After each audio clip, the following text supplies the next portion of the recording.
sitting and the stars are watching you. You gotta ride the tide, go with the moon. Hello, good evening, and welcome to Chatbox with Sam. Tonight's guest is actor Ariel Llinas. Hello, Ariel. How are you? Hello, how are you, Samantha? Ariel, thank you very much for being on season 4 on Chatbox with Sam. How are you today? Good. It was a good day today. You was. Last time I saw you, we were on the live stream of Her Choices with Jennifer Behrens and Mauricio Mendoza.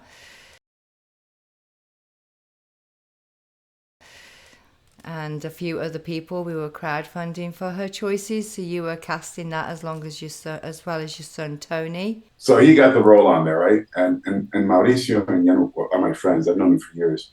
But, he wasn't given a role. He had to audition. He had like 7 or 8 auditions. And, he went through a whole 2-3 month process before he finally got cast. So they flew him out to Miami. And I even though he's older, I didn't want him to go by himself. So I accompanied him, right? Mm-hmm. So, while they were on the set working, I saw there was a little bit of chaos going on in the actual filming of that scene that he was in. And I saw that they might need extras. So I saw Jennifer walking by and I said, "Hey, Jennifer, I'm SAG, I'm eligible. If you need me to help out in whatever aspect, I could be an extra if you want me to." And she was like, "Oh," she stopped. She had a whole entourage of people behind us. "Oh no, honey, we've got different plans for you." And I was like, "What?" Little did I know they had cast me as my own son's father in the movie. So that's awesome, isn't it? That's just fantastic. It was a huge milestone for us. Something that I thought we would probably achieve later on in life, because he's only been acting a few years. Right. My bucket list would be to be in a film or a show with my son, and my daughter's also an actress. Would be being in a film with them, and it came true. A couple of years into it, while he was into the business. So you were born in Colombia and raised in New York. I know you're currently in Los Angeles. Mm-hmm. So would you like to share your experience regarding your heritage of Colombia and then moving, and then being in New York? It's a long story. You've got some time? I've got some time. All right. I think it's interesting to know that. It is very interesting. And I told Mauricio and Jennifer the story, and then they were like, "What?" They didn't know this part of the story. Oh, well, when I was 3 years old, I was stolen from my mom in Colombia by my grandma, and I was brought to the United States. So my father was already here, and my grandmother had a hand in kind of splitting my father and mother apart.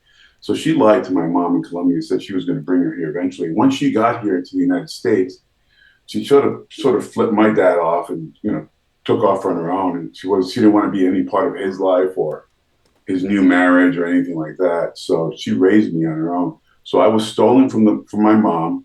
Oh my God. And throughout all my life, I was told that my mom forgot about me.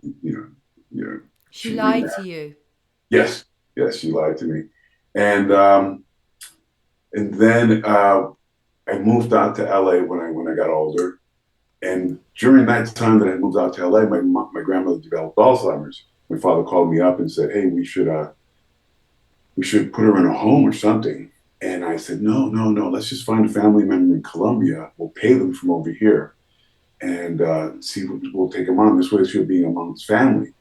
So they contacted somebody in Colombia, her niece. But little did I know they had found my mother during that time. So I had a surprise waiting for me in Colombia, which was my mother.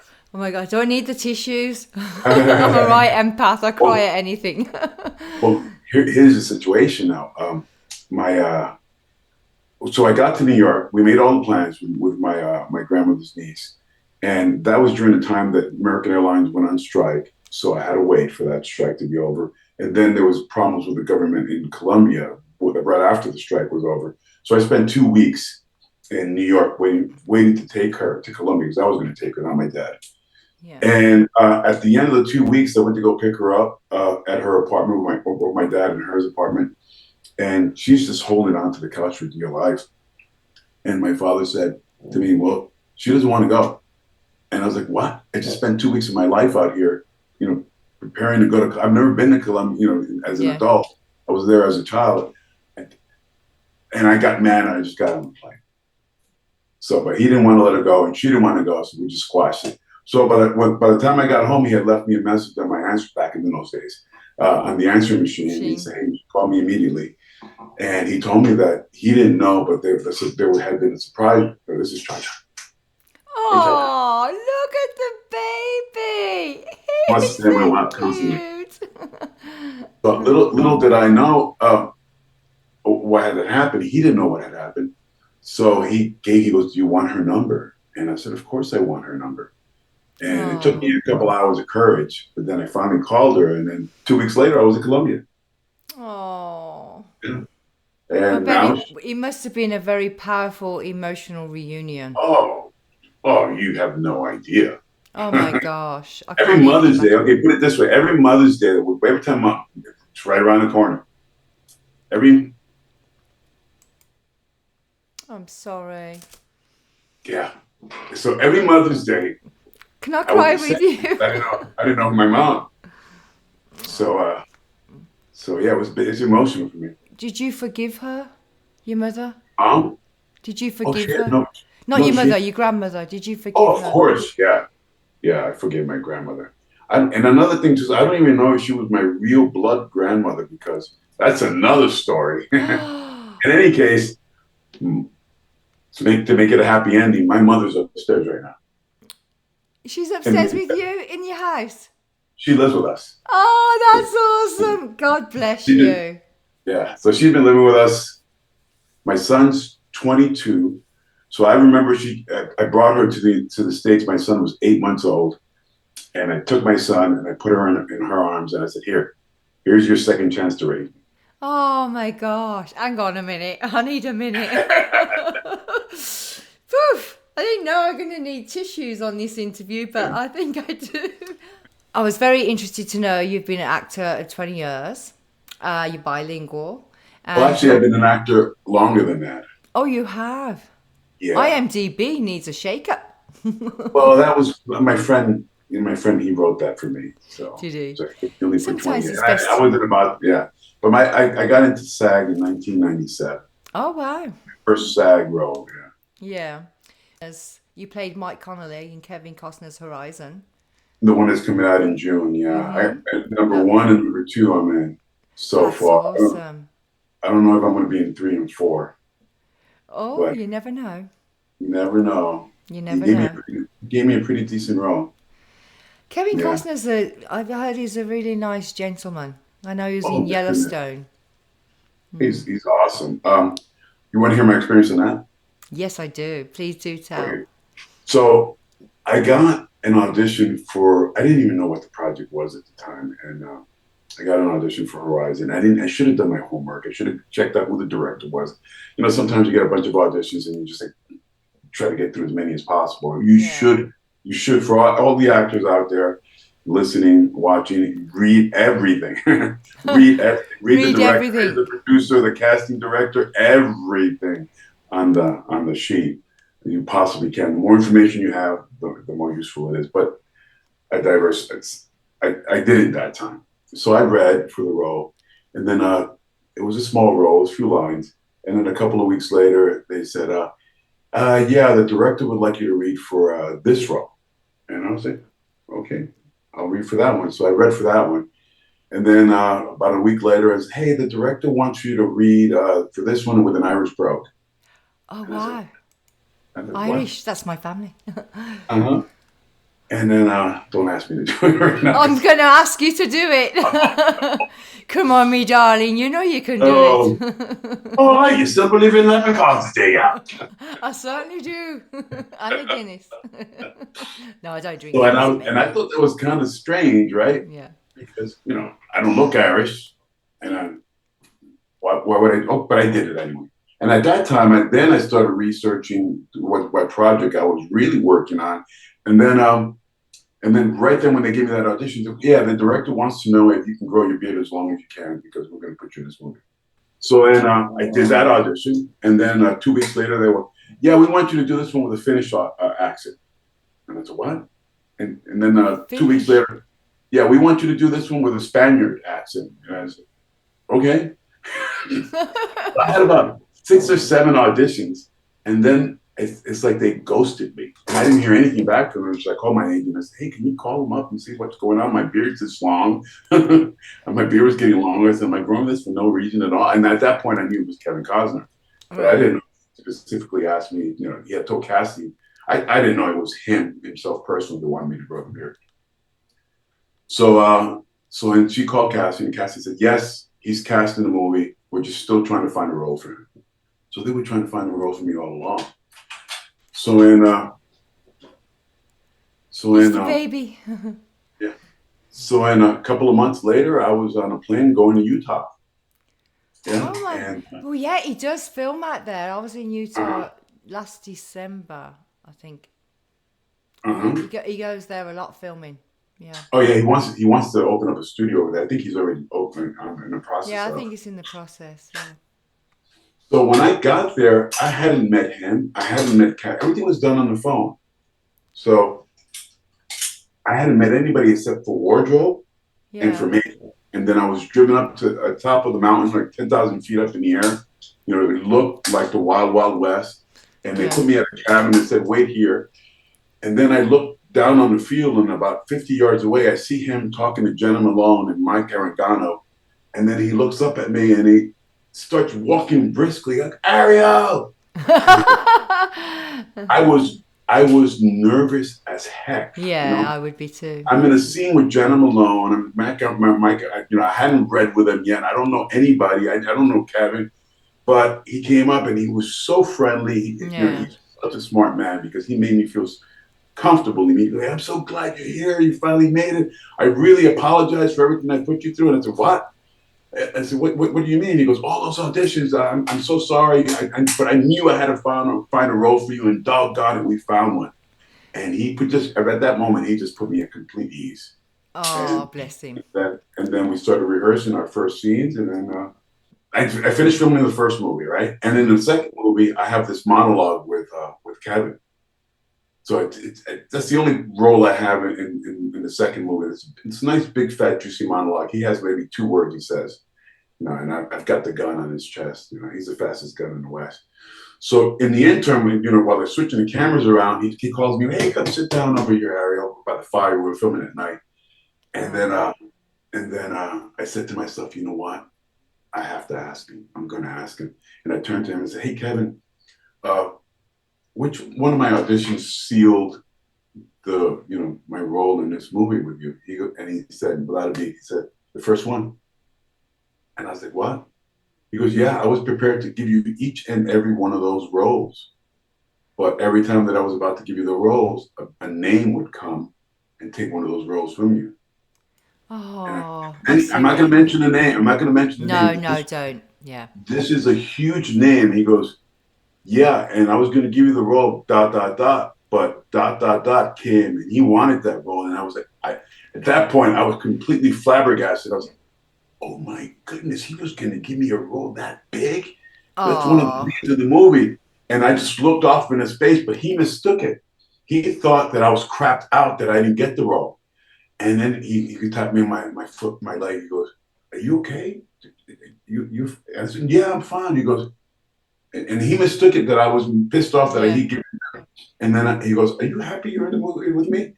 And I was like, Kevin, this is the epitome of my acting career. I don't think it's going to get any better than this.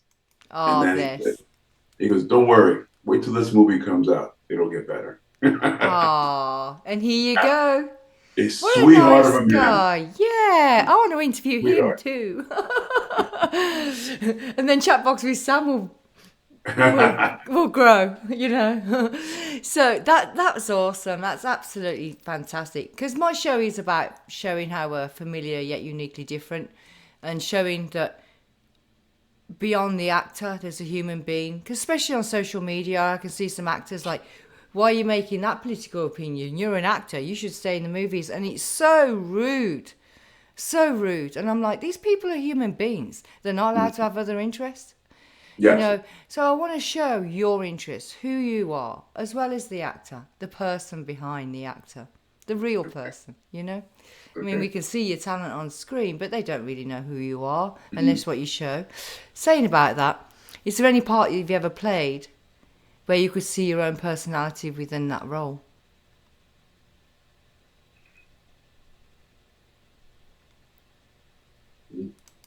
No, I don't think so. I've played a lot of bad characters. I mean, Oh dear. I played some evil characters. I mean, NCIS, I was killing people and burning And people alive. Yeah. yeah, General Arturo. I've never had a good fatherly role, just a good guy. You know, I've never been really a good guy, and that's in real life. You know, I'm a sweet. Anybody that knows me, they know that Yeah. I'm a sweetheart of a man. You know, It's mostly cop or thug or villain. yeah, you were a detective in Bosch, Fatal Attraction. You played Al Jollett. Yeah, ex-con. Then I have another movie coming out in December with Neil McDonough. Oh, Yeah, you if probably can't say too much because the NDA, huh? no, no, I can Is say it published? it's an apocalyptic movie, Mm-hmm. but it's not a like a zombie movie or anything like. It's a religious apocalyptic movie. It was made by it's produced by Angel Studios. Okay, what's the name of it? Is it named yet? Homestead. Homestead. I play the role of Lieutenant Javi Espada, Jot that down and watch that movie as well as Kevin Costner's and new then one that's coming it's out. going to turn it. They're going to turn it into a series too. So it's gonna come out in the theaters in December, but they start filming the series in August. Oh, So awesome.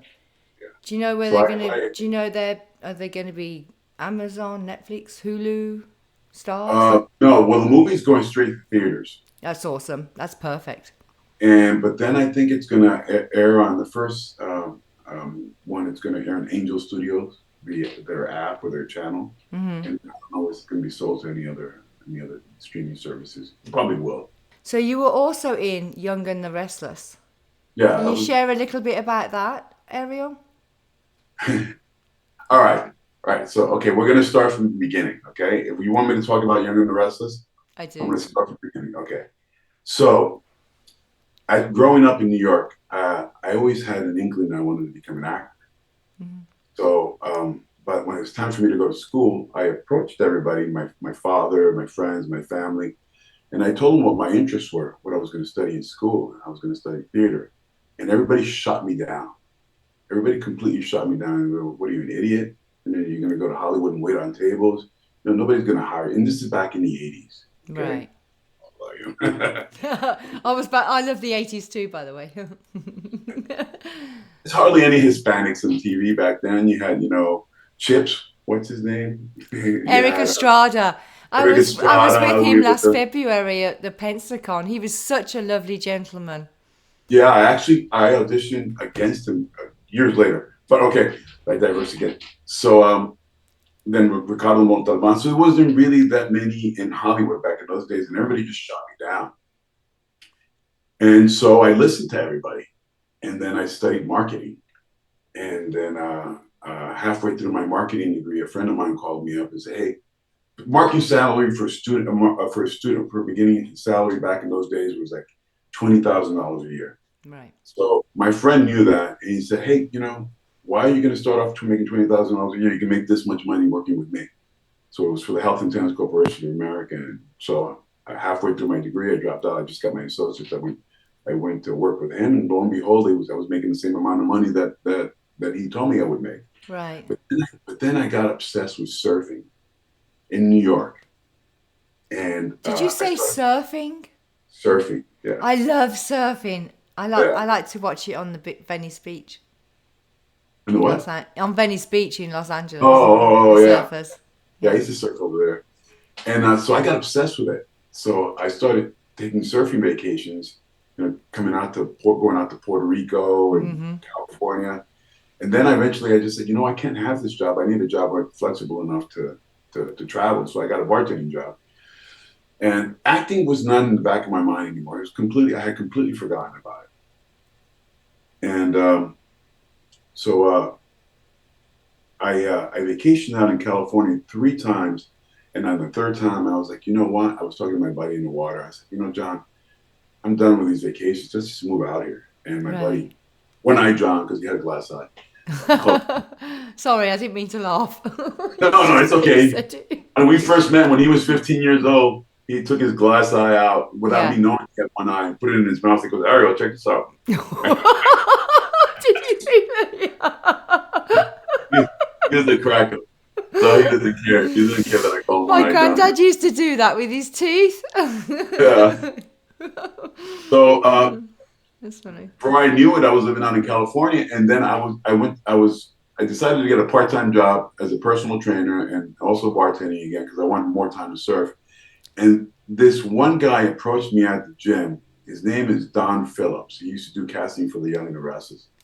And he said to me, "Hey, are you an actor or model?" And I didn't know this guy.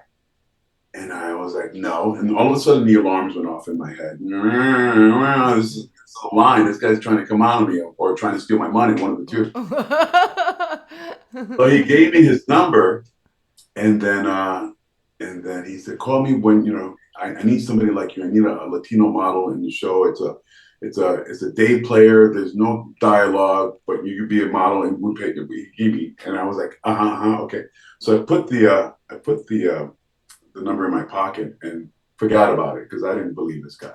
And then 3 days later, I'm doing laundry and I come across his number, and I said, "Let me see what type of scam this guy's trying to run." Right. So I call up the number, and a girl picks up and says, "Young and the Restless, can I help you?" And I hang up the phone and I said, "That guy, he's got a girl working with him. I'm going to turn this guy in." Yeah. So I call up information, call up 411 back in those days. Right. And I asked for the number for CBS Studios, Young and the Restless, and he gave me a completely different area code, completely different number. And I call up that number, and the receptionist picks up, and I said, and she goes, "Young and the Restless, can I help you?" And I said, "Yeah, there's this guy going around. He says his name is Don Phillip. Don Phillip, hold on one sec."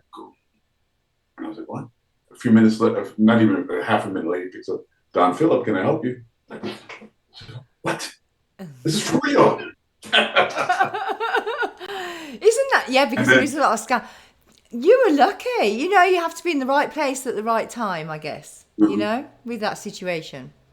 So then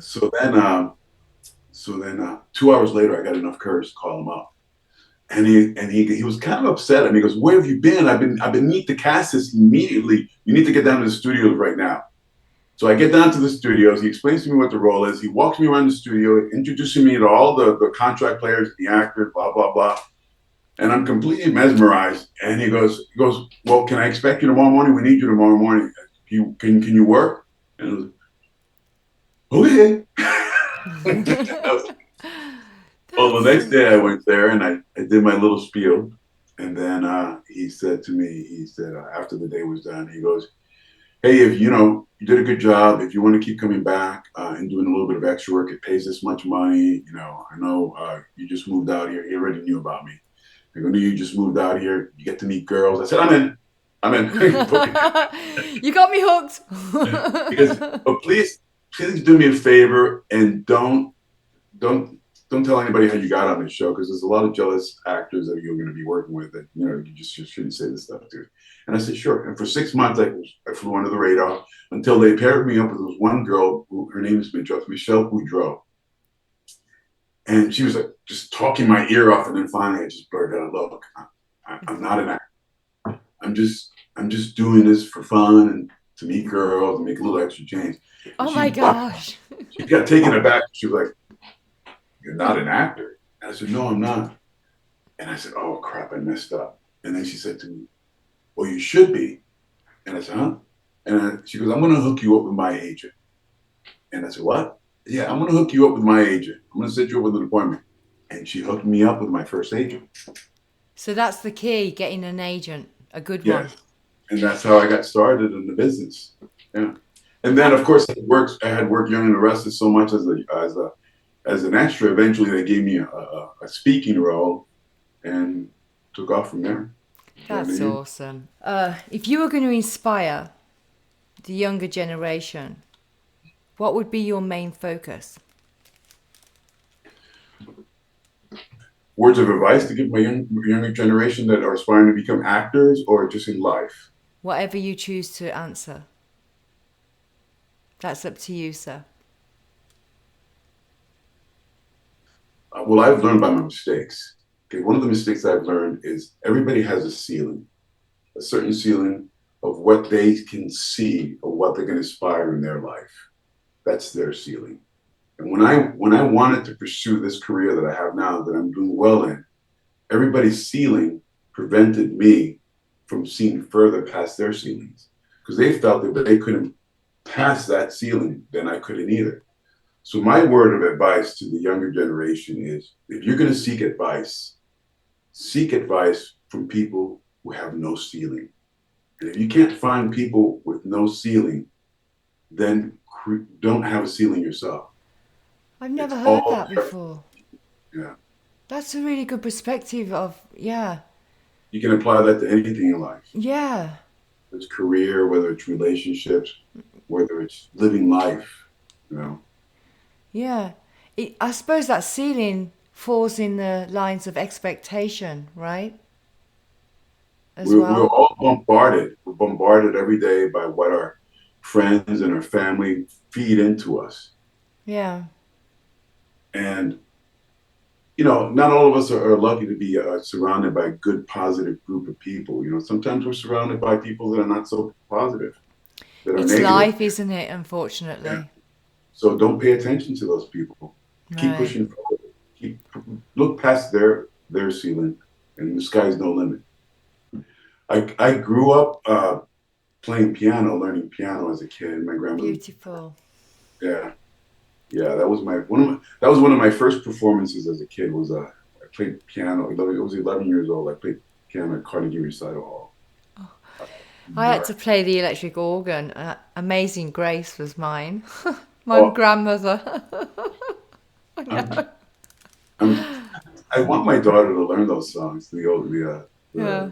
I wanted to rock out Amadeus, but she wouldn't allow it. Sorry. But well, that's great. I love the piano. I love Hans Zimmer, and I love the good 80s song. I love to rock out to that too. You know, I like all different genres of music too. I think that's good to have an open field. Yeah, as you can see, we're a musical family. Yes, I see the piano in the background. Piano forte. Oh, you got your bass guitar. Is it bass or lead? No, it's lead. It's just a guitar. It's just a guitar. Sounds good. So, have you travelled much throughout your acting career? Well, no, I'm traveled mostly because of my work, my regular work. Okay. So ironically, I turned my acting abilities into a marketing company, and now I do TV spots and radio spots for car dealerships. And I come in through the back door as under the guise of a Hispanic marketing company to attract, you know, Hispanic customers. And so I've been to pretty much every state. There's very few states that I haven't been to. One of them is Wyoming. I haven't been to Wyoming, but an account of mine just landed a store there. So I'm about to get that account. So I'm going to Wyoming. You'll be going to Wyoming. I did travel to Europe one time. You did? For a movie they never finished it. There was more drama behind the movie than the actual movie. Oh dear, we shouldn't mention it then, huh? It never got finished. Yeah. Yeah. Yeah, we won't talk about them people because that happens a lot. Actually, they either don't get the funding or the cast members aren't right. They had the funding. Oh. The funding was the actual Italian mob in Belgium. Oh dear. They were on the set every day, stressing the director out. Yeah. That's probably why. He was probably scared to say anything. I would, wouldn't you? No, we don't want this. We want that line taken out. And it's just, what do you do at that point? There was more fear of death behind the camera than actually in front of the camera. Oh my gosh, was you afraid as well? No, I wasn't. I wasn't. They loved me. I, Good I had words. job. Yeah, they loved me. You know, concrete boots are not hard to come by. We're joking. They actually they gave me a tour of Belgium. One of them with he was well, like one of their top hitmen. Like I mean, a real kind of Oh, guy. yeah. But he was a big fan of Columbo, and I had worked with Peter Falk in Columbo, I love that's one of my favorite shows. and he was completely he adored me. He drove me around town. I've got this killer that's my tour guide Belgium. I was like, oh It Lord, was look at the time. Oh, to be it was gone. surreal, really surreal. Well, at least he was nice to you, thank God. Yeah, Yeah, I guess it's a matter of just don't cross someone, you know, yeah. at all. Well, I used to bartend for them back in New York, like the majority of them. Yeah, Oh, like yeah, the big time mobsters. And in the very beginning, when I got that bartending job, I told the other bartenders, "Hey, you take care of those guys. I like to live." But right. then eventually, they all got to love me, and I loved them even more because they tipped huge. They were like, "Oh, hey, take this, take all of my money." You know, That's awesome. Then you had your they like the movie. They were all really good fellows. Oh, I love that movie, Goodfellas. There was some great cast members in that, wasn't there? If this was the last time, funny how I'm going to ask this question after the conversation we've just had, but if this was the last time you were ever going to speak, whether it's to a family or an audience, it's the last thing you could ever say, what would you say? What my father said on his deathbed. He woke up from his coma. He was in a medically induced coma. He looked up at his caretaker, Adriana was her name. He was Adriana. I think the party's over. Oh, He passed away. Yep. oh, Because for me, life it's been phenomenal. I've been lucky. It's been a big party for me. I've been blessed. So if I would have passed away today, I would want everybody to know that I had a great life. oh. That's good. And you know, you've focused on the positive. You seem to have a very forgiving nature, a very forgiving heart, and goodness comes from that doesn't die. What's inside us, I think we take that with us. But that's my personal belief. It might not be yours, but that's what No, I I've believe. passed it on. I've passed it on to my kids. My kids, if you ever meet Yeah, them, everybody always tells me they're such great kids. And that's how my grandkids are going to be and my great grandkids are going to be. that's awesome. Thank you so much. And where can people reach you? I know you're on Instagram, but you don't post that much. And I know you're on Facebook. But if somebody wants to reach out to you, like Kevin Costner, where can they find you? Apart, They can email me if they want. Don Remate at the allnewaol.com. right, I know. His name's Ariel, but his email's Don. Yeah, well, that's my character name. Uh, Yes. Don Remate is the character name that I use for the Hispanic marketing. It means the dawn of savings. So Okay. And he is when I only. get on the airwaves, yeah, I tell everybody, hey, Don Remate aquí, estamos aquí ahorrando dinero, ustedes, el público entero. Vengan a visitar a Don Remate. No comprende. I'm trying. All you had to say was seed. See, bene. Hey, sign right over here. You bought a car. So that you are on Instagram and you are on Facebook. So please, and your upcoming projects, can you? Is there Well, any apart from the I'm, one you just? I'm coming out on with Charlie Sheen on the second season of Bookie. I just finished filming that. It's a new series produced by Chuck Lorre, who is the executive producer of Two and a Half Men. So he's bringing Charlie back. I mean, they made up, and I got to work with Charlie Sheen a couple of weeks ago. So I'm coming Oh, out. how is he? Is he doing okay? He's a he's just, once again, I've been blessed because I was kind of nervous about working with him, but he was a sweetheart of a man. We all, in our waiting room, it was a hotel room. It was me, Charlie, and the other two leads in the show. We're just sitting there, just shooting the breeze, talking about anything and everything, making each other laugh. That's Just, awesome. like, yeah, he's looking good. Yeah. His acting's good. He's great. I'm glad he's doing okay, from the health issue. But that's And awesome. then I've got those 4 movies coming out. Well, first I've got Jennifer's movie. It's called Her Choices. Yes, we know about her. That's got to be finished soon. Now, listen to the similarities. Now, the next one that I got coming out is called Horizon. Mm-hmm. And then Horizon 2 in August. Kevin Costner. And then with Neil McDonough in Homestead in December. Now, all of them begin with an H. Her Choices, Horizon, and Homestead. That's a hoot and a honey right there, isn't it? Yeah. Weird. So my next movie, I hope, is an H too. Right, H. You say H like me. I said H. Did I say H? Yeah, H. Everyone makes fun of me for the way I say my H's. And I'm sure you just said it just like I do. H. Rewind that tape. The sky's the limit. There's no ceiling. Sky's the limit. There's no ceiling. I'm going to have that going across the screen like a billboard. Don't let anybody pull you back. Absolutely.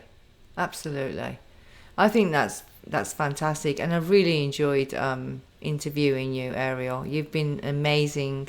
Absolutely amazing. And Thank you, Samantha. I want to interview a few more people from Her Choices too. And if you know anyone that would like to be interviewed on season 4, I'd appreciate it. They don't have to be big, huge A-listers.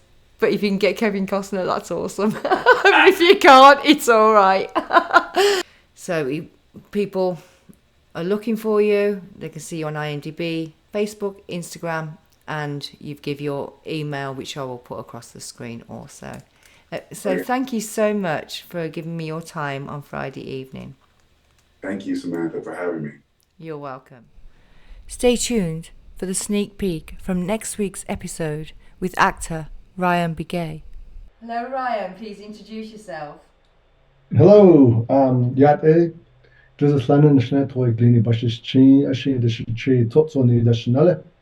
I'm Ryan Begay from the Navajo Nation, and I'm based out of Albuquerque, New Mexico, and been acting since 2011 in the film industry since '08.